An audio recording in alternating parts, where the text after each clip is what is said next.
Hello, everyone. Happy New Year. Welcome back to the Waffle Press podcast, Retrospectives. I'm your host, Diego Crespo.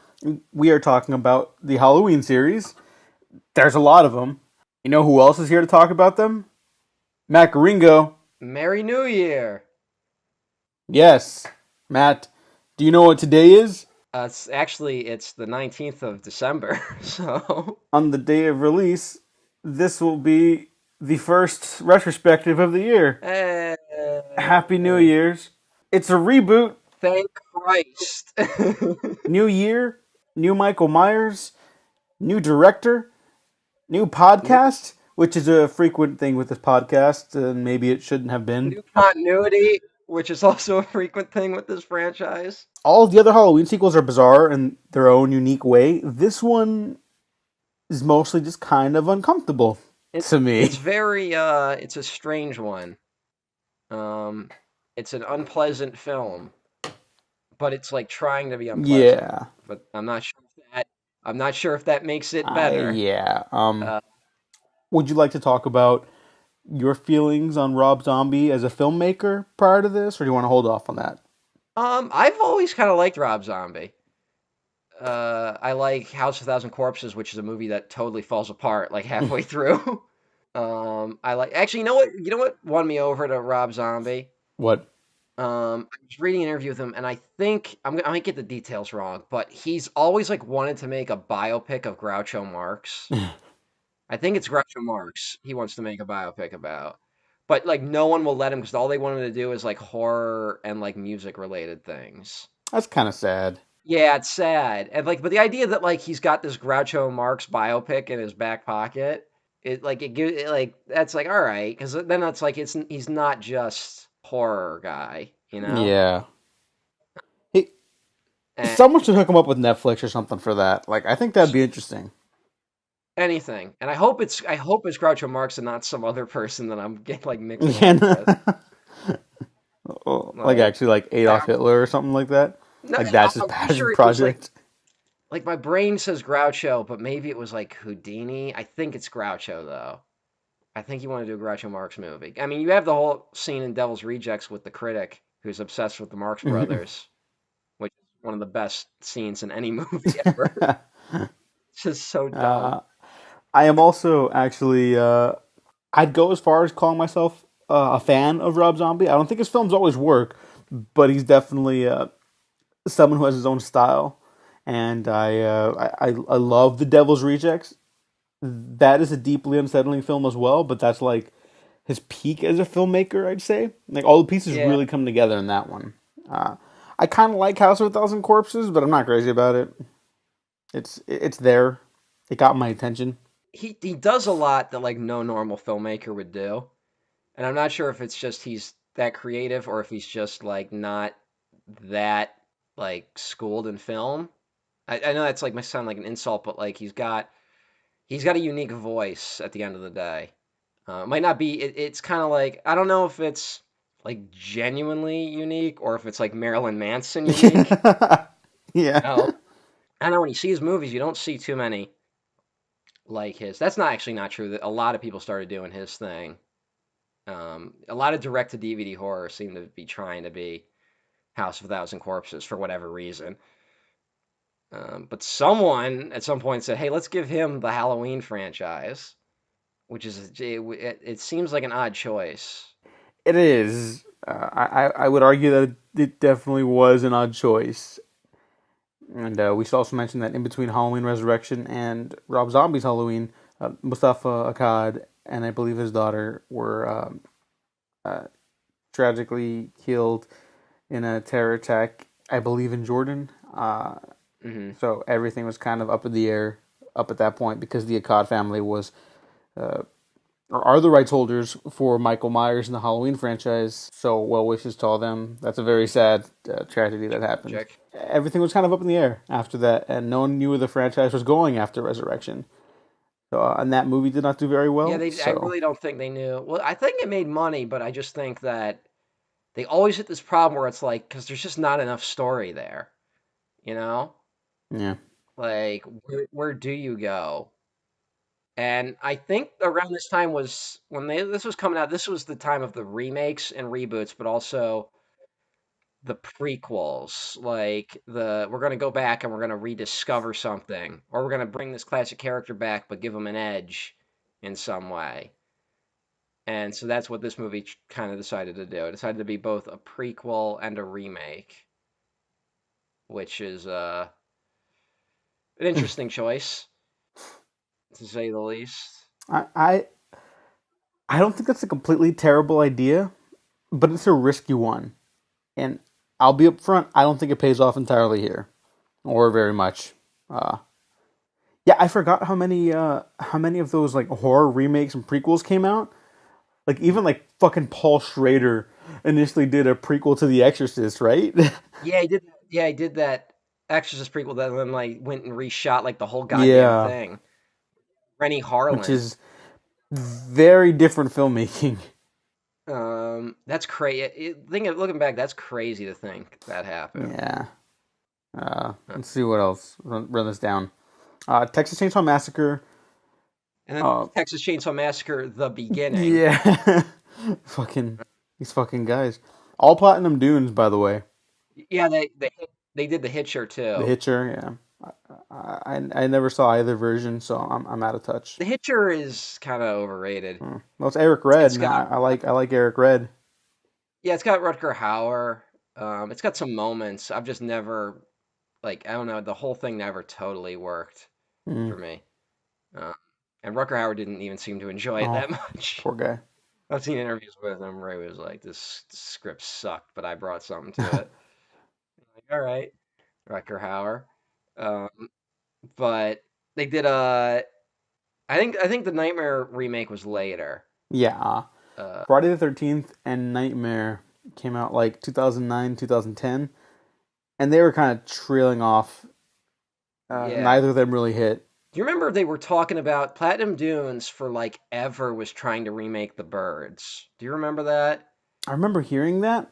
I never knew it was Platinum Dunes. I remember it was Platinum Dunes. Like they were talking about like we're gonna remake The Birds because Texas Chainsaw remake was like a huge hit, and then like they did a couple more remakes, and they're like The Birds. That's one everyone wants. I don't know. Like they for some reason they thought they could do The Birds, and I don't know. They just it never. It was like always in development, and then it just never went That's anywhere. weird. Yeah, I guess. I mean, you know what I bet you it was? They couldn't figure out how to make that story work with fucking teenagers. Like, I'm willing to bet that's what happened. That was the other big thing is that horror movies because they remade The Omen. Do you remember There you go. that? That's the other one. It wasn't Because Platinum Dunes, but that was the it was other like one. six six Yeah. six. You know, it was June 6th, 2006. Ooh. Ooh, That so marketed itself though. I guess fuck it. Yeah, but 666 is like a. It's not even really a thing. Like. And I could go in. I could go on a whole thing about how it's not a Satan thing, but No, but like uh, the general, like the average Joe doesn't know that. well, no, the average Joe doesn't know because they've only seen the fucking Omen. But they did that, and I remember the actors in that. I think a big thing about that movie not working is that the two leads were like younger people. Like it was like Liev Schreiber, like when he was like kind of just hot TV actor. And I think Gregory Peck, like being like an older dude, is what makes the Omen work. You know. hmm Like if they had done like I don't know, maybe George Clooney now, I think he would be good like a good horror protagonist. I don't know. What was the did Platinum Dunes do Hills Have Eyes? I don't know if no, that was Fox. I remember because Okay. Fox Atomic was going to be like their horror movie label. And they did The Hills of Eyes 2 the same year that 28 Weeks Later came out. Hmm. 28 Weeks Later, I really like that movie, but I hate 28 Weeks later. not getting into that now. 28 Weeks Later is like the best like opening 30 minutes of like a horror movie I've ever seen. Like the beginning of 28 Weeks Later is amazing, and then like the last act is just terrible, Well, and The it's Hills of Eyes just like 2 killed Fox Atomic because it was just like a disaster, apparently. That's a shame. I like the. I actually like the Hills Have Eyes remake more than the original. Yeah. I'm not Wes crazy about it Craven, either, but like, yeah, it's not. Wes Craven always had like really good ideas that like he should have given to other people. I like Wes Craven. I love Wes Craven, but I feel like some of his stuff would have worked better in other people's hands. Wes Craven was a genius, but just because you're a genius doesn't always mean you're gonna knock it out of the park. But Wes Craven is also like, God bless him, rest in peace, was responsible for Mm. some of the greatest films out of any genre. Do you remember when they were starting to like when they got desperate to like remake stuff? They started remaking like Last House on the Oh Left. fuck, I forgot about that. Like, why remake that? You know, like that's Does just that one star Ryan Reynolds? does it? He was Ah, Amityville. there He we did the go. Amityville remake, Also, which what the is fuck? which is a fucking terrible movie. But all the Amityville films are terrible.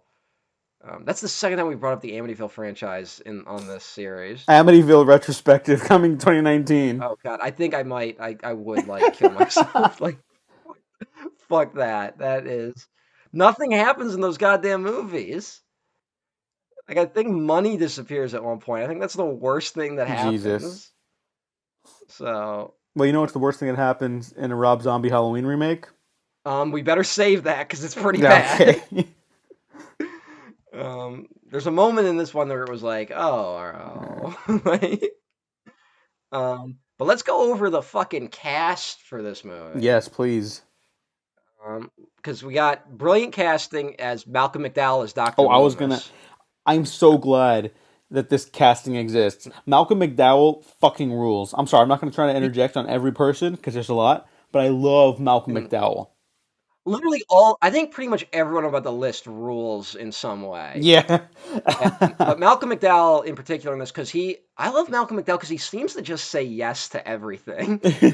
Like he's all over the place in terms of his career, and he's just. But as Loomis in this, he has an interesting take on the character. This movie might have my second favorite Dr. Loomis moment, which I will save because it's like at the very end of the movie. Okay. But I'll tell you about it. So we got Malcolm McDowell as Dr. Loomis. We have Brad Dourif as Sheriff Brackett. Woo! So good for him. He doesn't have a lot to do in this. Of course, because it's a Rob Zombie movie, we have Sherry Moon Zombie as Michael Myers' mother, Deborah Myers. We have William Forsythe, Richard Lynch, Udo Kier. Like when Udo Kier popped up in this, because I totally forgot how many people were in this goddamn thing. I was like, all right, it's fucking Udo Kier. Like, To tie it also, back into my other favorite horror franchise right now, he is one of the villains in the new Puppet Master series. oh shit, that's great. Also, a lot of people I'm listing, some of them have maybe 30 seconds of screen time. So blink and you'll miss them. One of those ones is luckily gets two scenes, which is one more than Udo Kier. Is Clint Howard? Fucking the great Clint Howard pops up for like 2 minutes in this. Danny Trejo is a janitor. Yeah. Bill Moseley is a rapist. Mm. So that's not as good. D Wallace is in this. Ken Foree, Sybil Danning has like two lines. Sid Haig is a really distracting cameo, and fucking Mickey Dolenz of the Monkees as a gun shop owner. Like what the fuck? And that's like there's more, but like wow. I think Rob Zombie did this just to hang out with like his buddies. I don't know. You know what? You know what stuff like this tells me? Because all of Rob Zombie's movies have like these really weird and awesome cameos for fans of the genre stuff. That Rob Zombie is either really good at pitching his movies or he's a really great guy to work with and hang out with. Or both. Or Both. both. I think someone let him do whatever he wanted with this movie. And so he just cast that. And to be honest, if I had unlimited power, I would probably cast all of these people. I don't care what the film is. It could be fucking Paddington 3. All these actors would pop up. Um, That's the Halloween sequel. uh, It's a Paddington celebrates Halloween, and he comes across Michael oh Myers. god, he might be the one to finally break Myers. Yeah, I don't think people understand how powerful Paddington is. he takes on the prison industrial complex in Paddington 2, and he wins. He wins. He destroys So the prison industrial complex. Paddington 2 is like the best movie ever made. It's like in the top five this year, which is Yeah, saying like easily. something because this has been a pretty good year for like lower budget movies. Fuck yeah. But yeah, that's the fucking cast of this film. Oh, and she doesn't have a lot to do in this, but she's gonna come up in conversation. The great Danielle Harris returns to the Halloween franchise, and that makes me very happy. It's Annie Brackett, Yeah, a character from the original film. if you look really quick, they even kind of look similar. They do at times. There's a couple moments where it's like, oh wow. Um, but I got a little. We'll get into that when we get to that part of the movie, because that's there's a lot of interesting. You got a little There's a uncomfortable, lot. I I imagine. had a lot of emotions. Um, which I honestly I think that was kind of the whole movie. A lot of Yeah, emotion. there's That's on the back of the Blu-ray. A lot of emotion. yes, a lot of emotion. Matt Garango, the waffle press. At least it's better than putting fucking Ridley Scott retired bitch on the fucking Alien Covenant DVD. Tonight's brutal murders was described by police as Manson-like in its viciousness. 3 people brutally murdered and a 10-year-old boy being held in custody.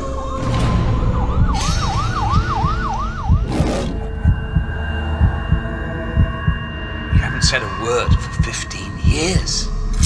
This summer, Rob Zombie unleashes a unique vision of a legendary tale.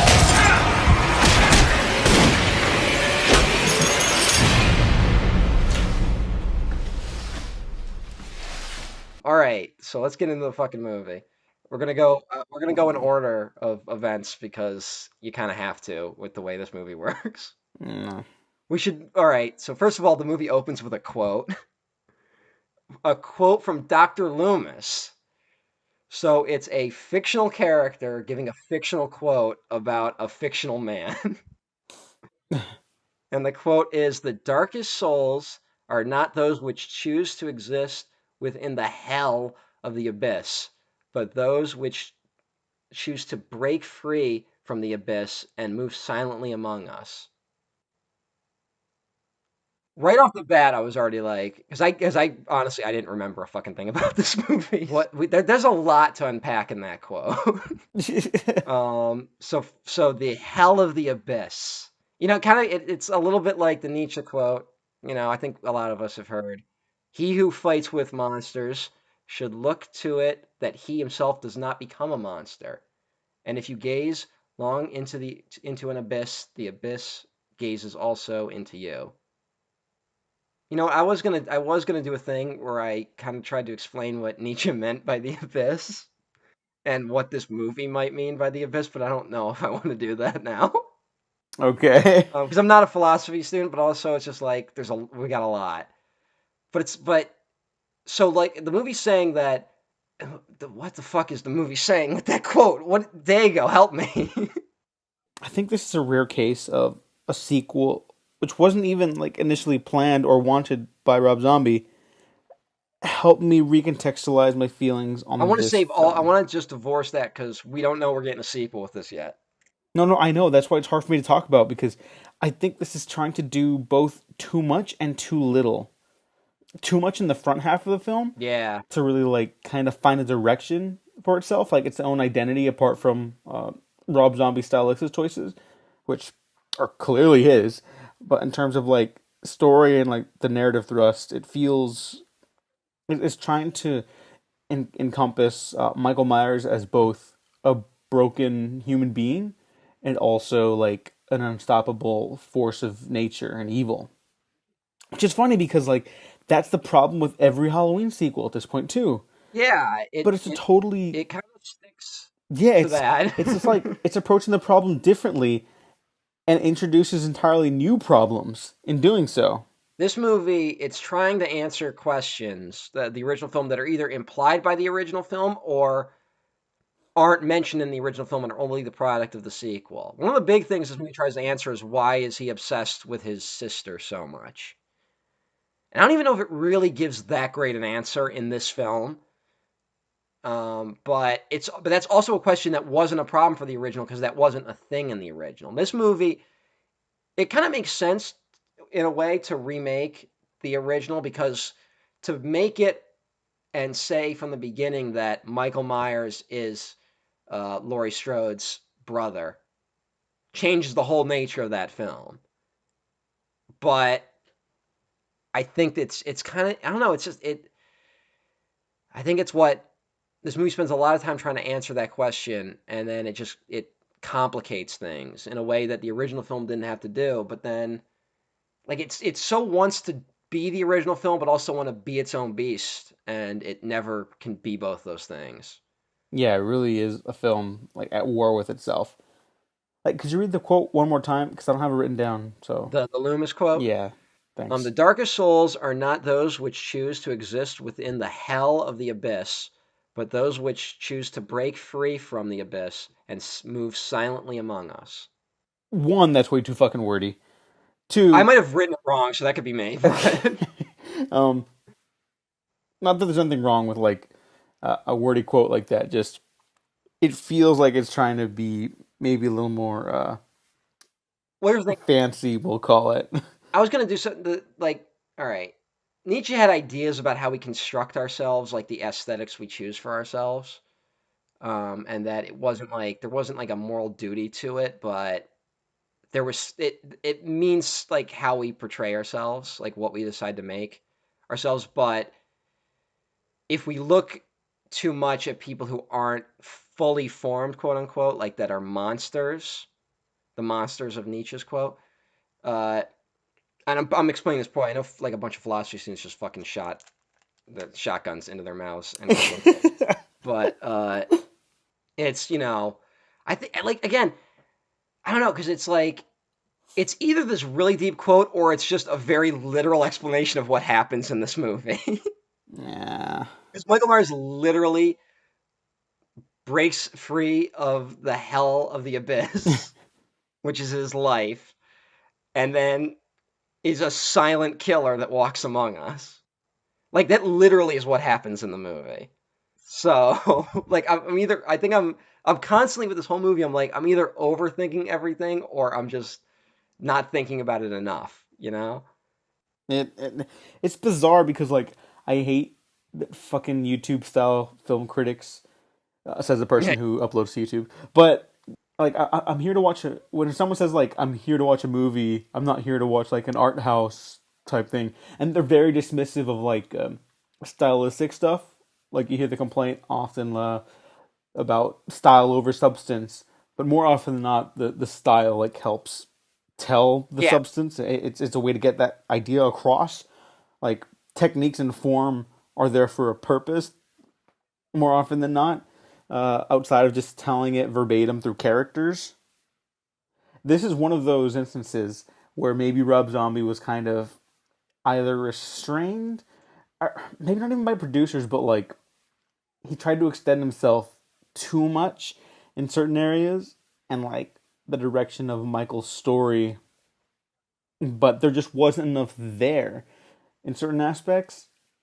Like all fans of the Halloween series know that there's definitely a story to tell with Michael in the better installments around him, but I think they approached it. I think he approached it wrong. I maybe he was too ambitious in certain aspects because it feels like empty space, gross space often, and definitely a Rob Zombie space. But I don't know. It's I, a bizarre film, and I hope I'm making some sense right now because I'm working this out as I go along. no, no, I get what you're saying. I think I probably agree with you that he overextended himself or was like too ambitious. I think the big thing about this that kind of kills it is that he's very much going like with his own story for most of it. And then and then the second half, he has to tell someone else's story. And that becomes a problem. Because then like he can't really follow through with all of his ideas because he's constantly having to go back to this formula. And I think that's why Halloween 2, when we get to it, is free from a lot of it, and it ends up going in different directions. Although I haven't seen 2, I think, since it came out, and I didn't like it, so I'm wondering how I will feel revisiting it now that I've just rewatched this one and taken way too many notes. It's a loaded film, for better and for worse. It's one of those ones where it's one of those movies where I always have this problem where like it's a loaded film. I know there's a lot going on, but like I ask myself like, is it worth figuring out? You know, I get what you mean. like I kind of have that with a lot of films. I mean, not I don't mean to bring it up, but that's kind of my feeling with like those Prometheus and Alien Covenant films. Yeah, okay. I'm really not trying to drag you or anything. I get what you mean. All those movies, like, there's very like Ridley Scott clearly had a lot that was going on in his head when he made those movies, but like I don't enjoy watching them. So I'm like, I don't really care to figure out what he was trying to say, you know? Hmm. Uh, and that's probably on me. I know a lot of people get a lot out of those movies. I get nothing. But here I get a little bit of stuff, which is that all right, I guess I'm just gonna cut to the chase. Michael Myers kind of wants to fuck his mom. Mm. That's what this movie's kind of about.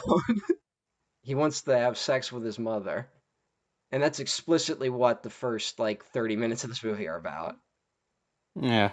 Uh, so we've talked about on the Hannibal Lecter retrospective how when you're dealing with fictional serial killers, if you're not making a documentary, but there still has to be like some sort of tact when you're approaching stories like this, because these are very real crimes and disturbances that have happened in the real world, and it needs to be handled appropriately. I don't think I'm smart enough to determine every like nook and cranny of that direction or scenario, but I don't think it works here.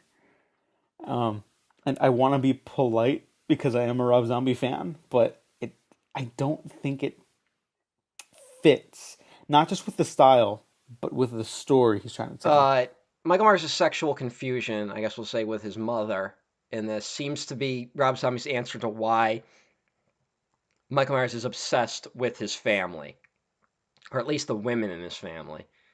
He wants to possess them in a way, and I guess if he can't have them sexually, he murders them, which is what we find out. Uh, and that's an answer. Not sure if it's the right one. It's just it because it's like so long that we're like spending on this notion, and you kind of get it pretty quick.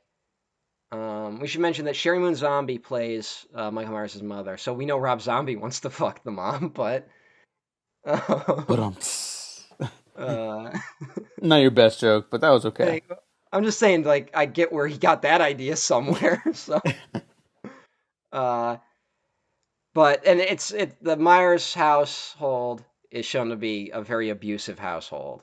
You know, it kind of takes like pages out of like what the idea of what serial killers are that we know now that we didn't know in the 70s. We also mentioned that Kiss's God of Thunder plays in the opening of this. So the first half is like specifically in the 70s. So Michael Myers is now a kid in the 70s, and all the stuff that happens later is I guess that would be like 80s or 90s. Did they give dates? I didn't pick up on that. I don't think so. I think it's like a mystical version of Yeah, reality but it does, by that point. It's reality through the Rob lens of Zombie, Rom Zombie Rob at that Zombie's point. musical choices seem to be the most we get in terms of like date, you know. Yeah, which I'm okay with. Just And Loomis, you know, when we meet Loomis early on, yeah. he's got more of a like hippie doctor look than like regular teacher look.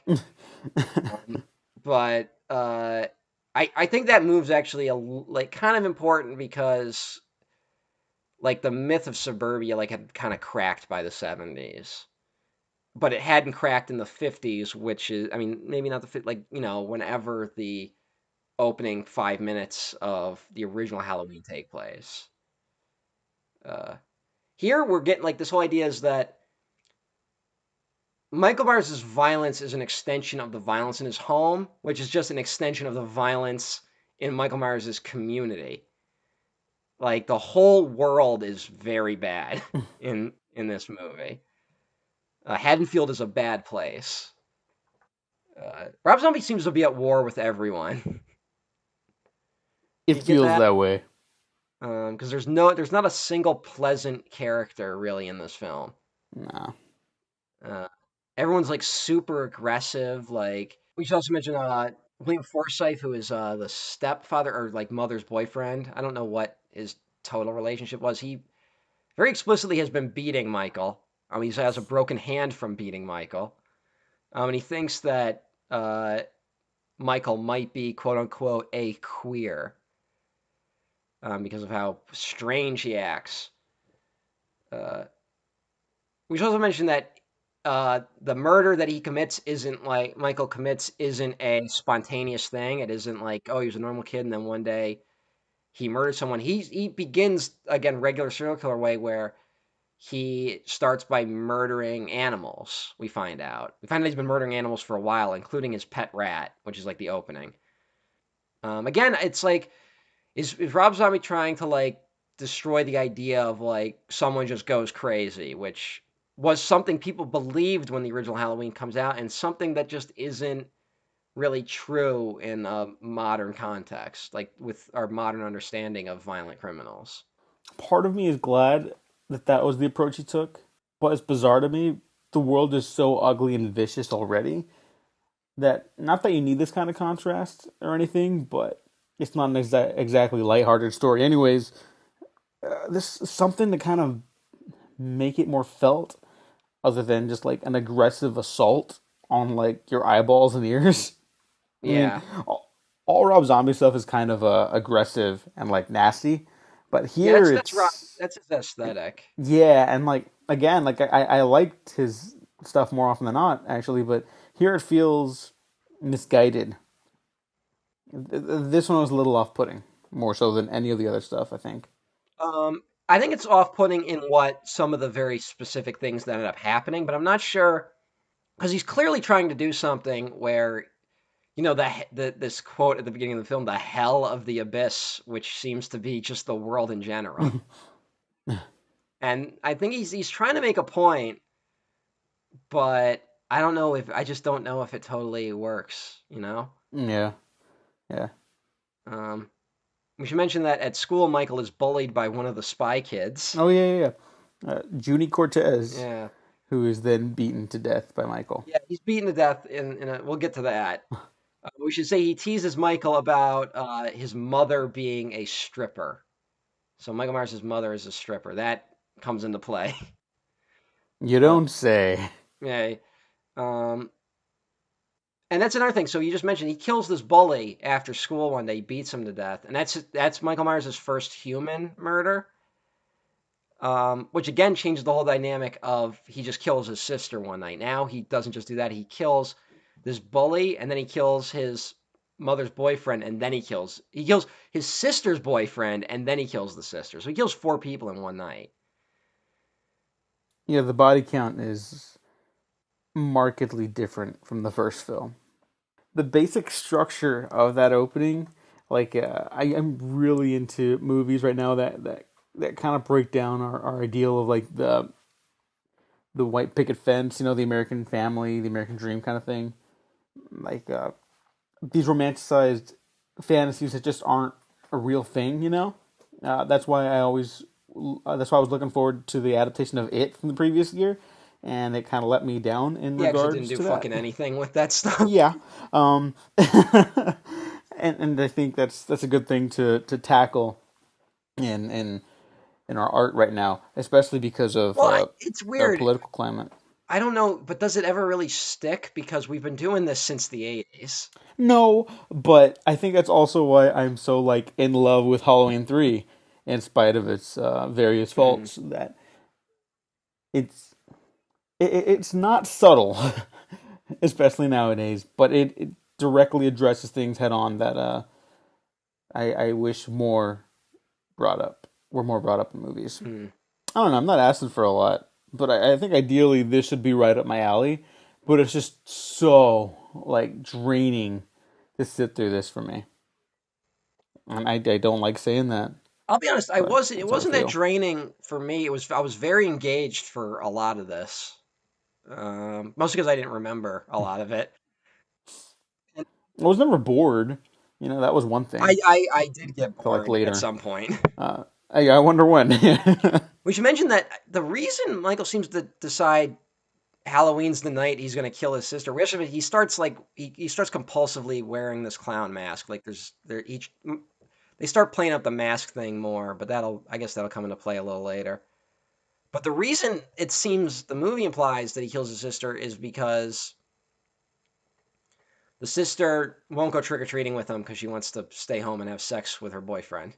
Which again, it's like, because that's something that's kind of implied in the original when we have the POV shot of Michael watching her interact with her boyfriend. It's not explicit. So again, I'm not sure if Rob Zombie's trying to say something or if he's just explicitly stating what was implied in the original. I don't know either. I feel like it's the latter,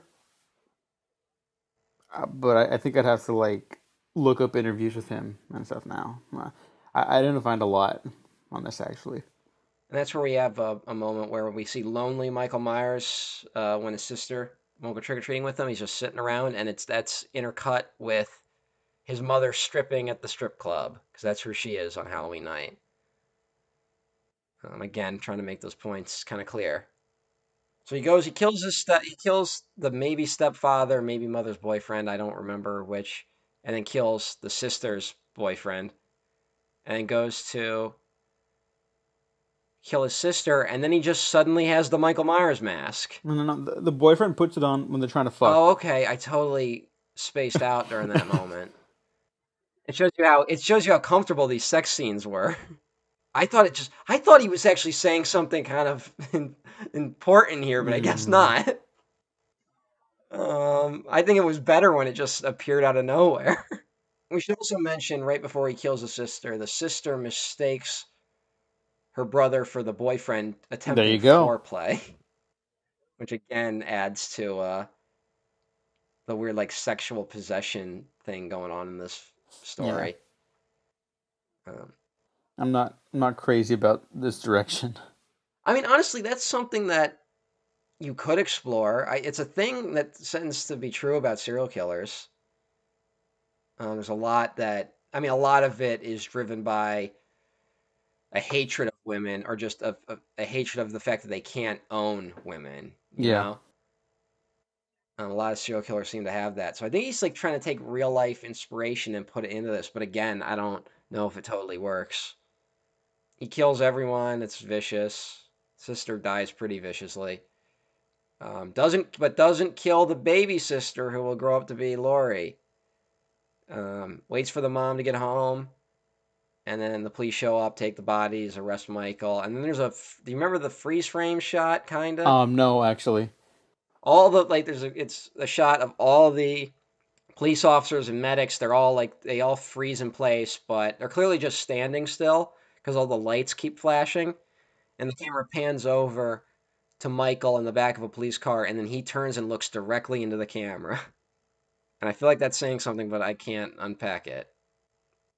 I got nothing for that. Yeah. I should also mention that I literally like here's how much preparation I do for the show. Like I watched this once like 2 weeks ago, uh, and I didn't like bother to like rewatch it or like. And it usually takes me multiple viewings to like really get a movie. like I mean, like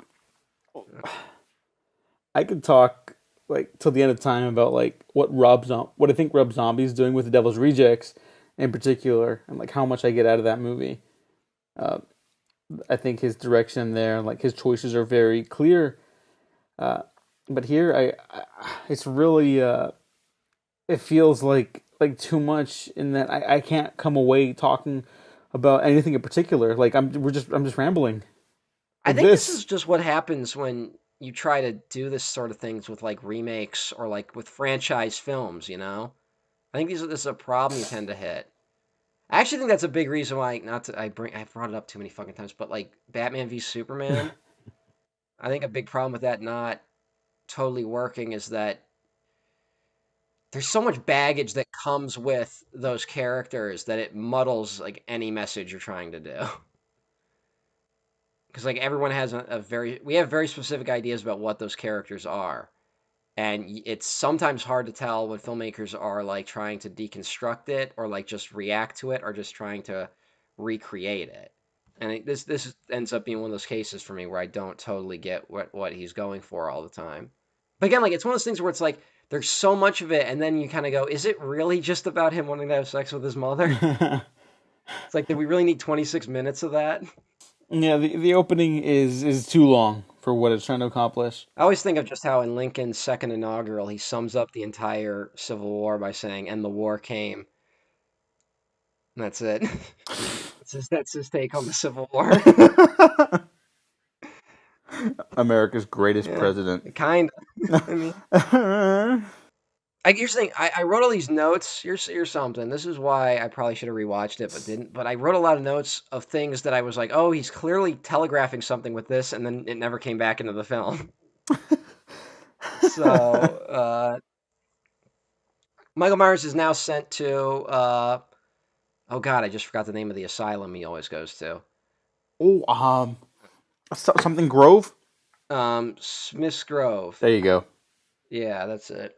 Um, he gets sent to Smith's Grove. Dr. Loomis is now seeing him full time. Dr. Loomis was actually introduced before Michael committed the murders, as the school brought him in because the school found out he'd been killing animals.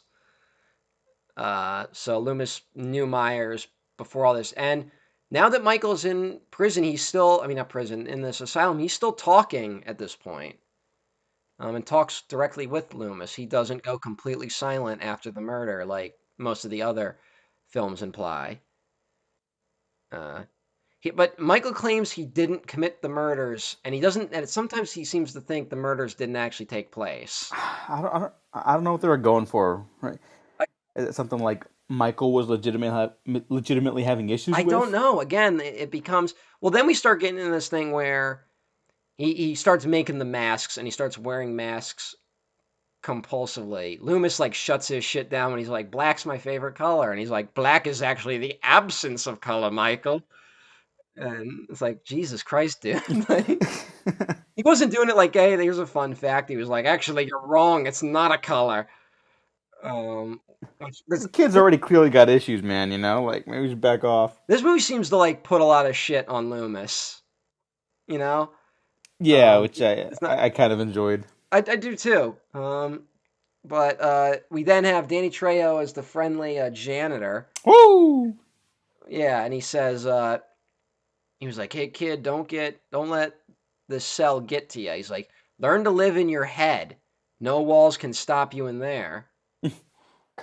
And then that seems to lead in this idea of Michael, like he's regressing into himself, and there's just this outward self that's like there's now these two Michaels, which he can only really he doesn't want to show himself. He only wants to wear these masks because he feels like they hide his ugliness or something. And again, like it becomes confusing. Like, are there two Michaels? Is there a Michael that was the normal kid that just got shut off one day, and then the evil Michael took over, or did this Michael emerge from him? Or I don't know. Again, like I can't figure out exactly what he's going for. He's doing like the two selves thing, but it's like it's a lot.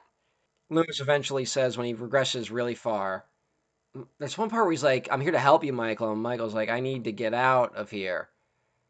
Like he wants to get out. Like he's already starting to get obsessed with breaking out. But again, it's like I'm trying to like I was trying to like put the pieces together the whole time, and it was like never fitting. Um, his mother still comes to visit him, but that eventually ends. And Michael finally fully regresses into the mere shape of a human being, to quote Loomis, and he kills this nurse played by Sybil Danning, who gives him shit. Like he's holding the picture of the mother brings a picture of young Michael with his baby sister, and then he's left alone with his nurse, and the nurse goes, "Cute baby, couldn't be related to you," and that seems to set Michael off, and he kills this nurse with a fork. Which, Which, ouch. yeah, ouch. Like I kind of. It's weird that everyone in this movie is awful. Yeah. Like I guess if Rob Zombie's trying to make a point about that, but it's like I'm gonna pull a U and bring a BVS. There's no counter argument to what he's presenting here, so Well, there doesn't always need to be a counter argument. maybe not, but there maybe needed to be something else that at least to make it stick, something to help drive it home, other than just being here. Because if the second half is as strong as the first, at least, or maybe if stuff came around better, then Yeah, maybe I'd react to this more positively. maybe. I Yeah, don't know. It's it's just it again. It's like there's a lot set up, and it doesn't really ever seem to come together. It honestly, it just feels like he's spending a long time to explain why things happen in the original film that we didn't need explanations for.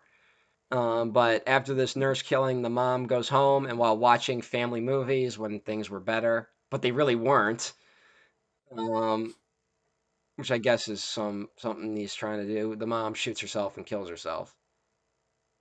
Which mentioned that the image she kills herself, the last image she watches is young Michael pointing at in a family video, pointing at the mother who is now pregnant with the girl who will grow up to be Lori. I just thought that was an interesting little choice. Um, After that, we cut to 15 years later, where Michael Myers is now like 9 feet tall. yeah. What are your thoughts on Michael as something that I imposing? think that's a mistake. He looks like a behemoth, and it's it's just it's a little too much. It makes me think that like there's not deeper things going on here. It's like Michael is big because he's powerful.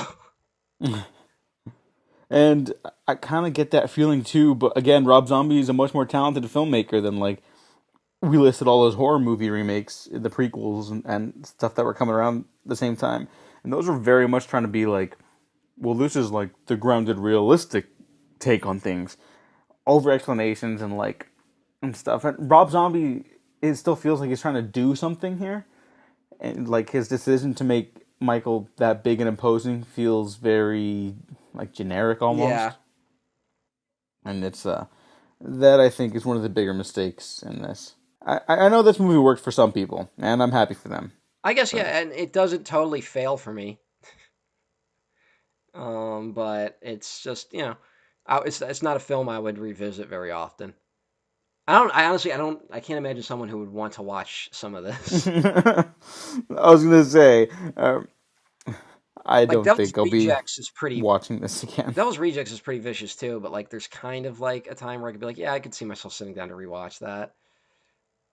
But this one is not, unless I was brought onto another podcast. But so 15 years, he hasn't spoken since the mother's suicide, and Loomis points out that 15 years is twice as long as his first marriage. And he's like, in a weird way, Michael, you've become my best friend. Shows you how fucked up my life is. And Loomis is like, look, Michael, I've tried my best. I'm done. I can't help you. And that seems to be like, he's like, all right, I'm sorry, Michael. But it really seems more like just an excuse to go out and publish his book, The Devil's Eyes, the story of Michael Myers, which he goes on like lecture tours, um, like where he's like, those eyes do not see what you and I see. And he explicitly calls Michael Myers a psychopath. He's like, Michael Myers was created in a perfect storm of bad things, which you're like, yeah, fucking no shit. I guess one of the things I guess this film might be doing, because I really don't think it sides with Loomis, and I wonder if like, because it's very explicit how much Michael like relied on his mother and how obsessed he is, and I guess Loomis spent 15 years with him and never put that together, and never attempted to engage with Michael on that. And then we get to the part of the movie where I kind of turned on it, which is there's a pretty fucked up rape scene in this. I honestly I don't. It was very unpleasant. Um, And I guess all we can really, I'm not even going to give you what the setup is, but somehow two guards are raping someone in Michael Myers' cell. And they start fucking with his masks because he's adorned his wall with all sorts of different masks. Yeah, and that seems to be the thing that sets Michael off, and then he just starts killing like everyone in the asylum. it's it's unnecessary. It's gross. I think there are other ways to get Michael, even in this iteration, to a breaking point that wasn't so But again, it's hard because the callous. way it's done, it's like the breaking point didn't even seem to be the raping. It seemed to be them fucking with the masks. Like, Yeah, like I don't even know how you do it completely with this version because like you're juggling so many directions already with and his identity by this point. to talk And about the masks thing real quick, like we also see, like, remember I talked about how Loomis schools Michael on like the absence of color is what black is. yeah, Like black is on one end, white's on the other, and then Michael's wearing the white mask at the end of the film. Help me here. no, I don't know what that means, but that it's something. And something. It's maybe like Michael's trying to those 15 years have been an absence. There you go. So he's trying to fulfill that void. I'm trying here. We should point out that when Michael's killing everyone, there's the scene where he kills Danny Trejo, who's been his buddy in the hospital, and he's like, and when he's like trying to kill, when he's killing him, he's like, "I was always good to you, Mikey," Yeah, that was and fucked up. that didn't matter, I guess. So yeah, he escapes, and then Clint Howard, who was his new doctor, calls up Loomis. He's like, "He's escaped. I don't know." Then he goes to a truck stop and kills Ken Foree. Oh no, this is amazing. um, The showdown with Ken Foree is like 2 minutes long, oh, it's so long. and they actually destroyed that bathroom stall and they're beating the shit out of each other in, Yeah, like with their bodies. So Ken Foree was already getting up there. So respect to him for that commitment. Now that must have been tough. yeah. It was that's Uh, actually I did like that shot of him beating him against the bathroom stall wall. yeah, Um, and now we're about an hour into the film, and now we're gonna watch John Carpenter's Halloween for about an hour. it's John Carpenter's Halloween against the lens of a Rob Zombie film. But it really isn't because it But the changes a problem lot. is, Rob Zombie decided to change his lens to John Carpenter film, Yeah, or an attempt at being a John Carpenter film. And I don't know what happened because he was swinging wide totally in other directions that I wasn't on board with, but still his direction. And then he well, just I started think retracing the same old this is steps. the stuff he had to film to get the job. I think. When the studio goes when the studio says we want a remake, they very explicitly want to see the scenes that we've already seen. Because they're Yeah, like, we can market those scenes. And so he's like, well, I got to do some of this stuff. So now let's start talking about the boogeyman, even though it doesn't totally fit in what I'm going for. yeah, that's just Uh, completely. It has no place in this movie. it's just, and we still have the whole moment of, Laurie going up to the Myers house and Michael being inside. And she puts a package inside the house. We should mention Michael sniffs the package she leaves. So that's a moment. Mm. Uh, Yeah, I don't know. Like this is the part where it really just kind of settles into like the same movie, and that's really when it loses momentum, and there's just not a ton to talk about. Um, we should mention Sid Haig shows up as the gravedigger, and Loomis is showing up because no one believes Loomis when he says Michael's going back to his hometown. Loomis actually seems to do both more and less than he did in the original film. Because he waits till like the 11th hour before actually reaching out to the police. But he rides around with the police and actually goes to places. Uh, Sid Haig's like, yeah, this doctor was treating fucking Michael Myers. He wrote a book. I think it was shit. It was all blood money. And Loomis, like, very, like, quickly under his breath goes, like, yeah, I read that book. It's a masterpiece. We got a very vain Dr. Loomis in this. Very different. That's something that remains different in these movies, I think, which Mm. I like too because you can't really top crazy Dr. Loomis for Donald Pleasance. Mm. Like you're just never gonna match that. One thing though that I think he actually kind of did, it's weird. He tried to capture some of the vernacular of the original film with the teenagers, Like Linda in the original says totally like every other word, and he tried to do something similar in this one, but it doesn't really make sense because they're not kids of the '70s now. Yeah, so some of the lines are also similar in the second half of this. Yeah, Like the boogeyman one you brought up, and they feel out of place almost. And I don't think we ever get full credit to Deborah Hill in the first one of these we did, oh yeah, but yeah, she's a big part of why the teenage dialogue and works so well. And it feels yes. authentic. Yeah, it feels authentic because of her touch. There you go. And here it doesn't feel authentic, mostly because we've seen it already before, but also because the sense of time and place, which isn't inherently a problem for me, it still doesn't feel like something uh, relatable to the characters. It feels like an afterthought. Because by the second half, it's not commenting on anything anymore. You know what's a weird thing about this? You could have totally removed the babysitter element of this film. Yeah, that's just there because it's in the Yeah, first you don't Halloween. need it because, I mean, Linda in this, she goes to have sex with her boyfriend in the abandoned Myers house, and that's what gets her killed. That's the other thing. Like Michael sees Laurie pretty early, and then waits like a long amount of time for actually doing anything. And he just kind of hangs out at the house, and then Linda shows up with her boyfriend, and he kills both of them. And they do that scene where he puts on the ghost costume, and for some reason she believes her boyfriend has grown 2 feet since they've had sex and doesn't think it's weird. There's a lot of mixing of sex and violence in this. She's like completely naked when she gets killed. Well, then later, like Annie Brackett gets like fucking basically tortured. That was pretty uncomfortable. That because that went on so long. Hmm. Um, I'm not crazy about that. and she's literally like by the end of it, she's just like crying like hysterical on the floor, a bloody mess with her breasts just hanging out. It's very like, did we like walk into like a Lars von Trier film? Like what the fuck? Like Yeah, that was pretty bad. Um, and I should mention that when that happens and Annie gets viciously attacked but lives, which is interesting. Brad Dourif, who is her father and the sheriff in this film, doesn't believe Loomis for some reason, but then is like, "Oh yeah, but I covered up this adoption that took place." That was a little whatever.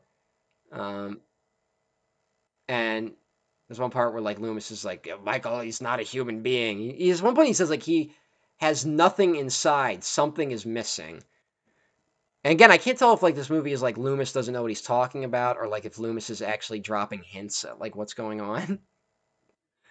And at one point he's like, "Doc, I believe you're describing the Antichrist," and Loomis is like, "Maybe I am." Uh, hmm. and they come barreling into the film. And so when it turns into Laurie and Michael facing off, there's fucking 30 minutes left in this goddamn movie. It just keeps going. And it does one of those like it also has like a fake out ending where you think the horribleness is over, but then it's not. Yeah, it's. It feels even longer. I, Um, I remember you complaining about that in our Alien Covenant discussion, and this is like, I swear to God, I was watching this and I was like, oh, yeah. oh, I know how he feels now. Yeah, that was. The By one the end, I was completely just like shut off from this.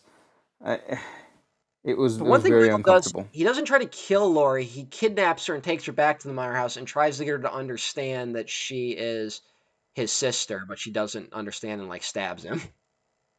Yeah, and it this finale just raises more questions than anything because it's like, I why? honestly, it's so weird because I feel like two answers a lot of these questions in really bizarre ways. Oh yeah, They really do feel like a two-parter, but it was not made that way, you know? But I should mention I telegraphed earlier that my second favorite Loomis moment is in this film. yes, yes, yes. Please tell me. So Michael gets stabbed, Laurie gets away, Loomis comes, shoots him, saves the day. They're getting into the police car that Loomis has stolen, I think. Um, and she goes, "Was that the boogeyman?" And he's like, as a matter of fact, it was. He doesn't actually say that. He says it like a different way. And then they're about to drive off, but Michael comes back and breaks the window and pulls her out. And if you listen closely, as she is being dragged out of the car, you hear Loomis goes, "What the hell?" Which is like, yeah, that's Loomis. Like he thinks it's over. And it's like, oh, what the hell? And the movie goes on a little longer, and then it ends. She shoots Michael in the fucking face. Yeah. And gets covered in blood and then cut to black. With her screaming. She's screaming, right? Oh yeah, she's screaming, you hear sirens or something. I don't remember the whatever. sirens, but Loomis gets the shit kicked out of him. She fucking finally defeats Myers. They go out a window. Yeah, And then she shoots. He tackles her out a window, which is fucking crazy. That was a It's creepy shot. It was creepy, but like this whole thing, it's just so much. It's Halloween, man, you know? Less is more. Yeah, that's the thing. I guess, I don't know. I don't know if I always chalk it up to me just being a bad movie watcher that I can't put all these pieces together. But I don't know. I feel like, less is more. Yeah. There's very interesting writing on the Rob Zombie Halloween movies. I'll put some links down below to the first one here, and then link them to Halloween 2. I'll add some links to that one too. You should share our friend Sarah Jane's 1-star review of Halloween 2. Okay, I respect that because she's great. A lot of people hate Halloween 2, and I'm interested to see how I react because I remember watching it once, but I was kind of half watching it. So I didn't like these when I first saw them. I still don't like this one. I've already spoiled it that I do like Halloween 2. You have, so we'll see. Yeah. And then watch it again and just be like, oh, what the fuck was I thinking? Yeah, I don't know. I don't like this movie, but it's interesting. But it's not really something I ever needed. Yeah, I'll never watch this again. Yeah, honestly. Yeah, I might revisit it at some point, but not anytime soon. Sorry, Rob Zombie. I still love things. Do you ever think that sometimes when you watch a movie, that it might be the last time you watch that movie in your lifetime? And then you die? Wow. Not until this moment, no. I've been thinking that. I was like, one of these days will be the last day I ever watch Star Wars. Wow, that's a loaded emotion. Hope everyone's having a happy new year. Oh, yeah. Happy New Year. Welcome to 2019. It's not going to get any better. We're almost done. It's getting better for us, arguably. We're almost done with humanity. I was just talking about the Halloween retrospective, but that works too. Matt, where can people find you? On Twitter. That's it. You can follow me at twitter.com/DEWOwaffles, the Waffle Press. Like and subscribe. If you didn't like this, like and subscribe anyways, because you might find something you do like. So thanks for listening. Thanks for watching. We'll be back next time to talk Halloween 2. We have been professionally unprofessional. Listen, be careful tonight. A lot of nutcases come out on Halloween. Is the boogeyman real? Why are you so obsessed with the boogeyman, Tommy?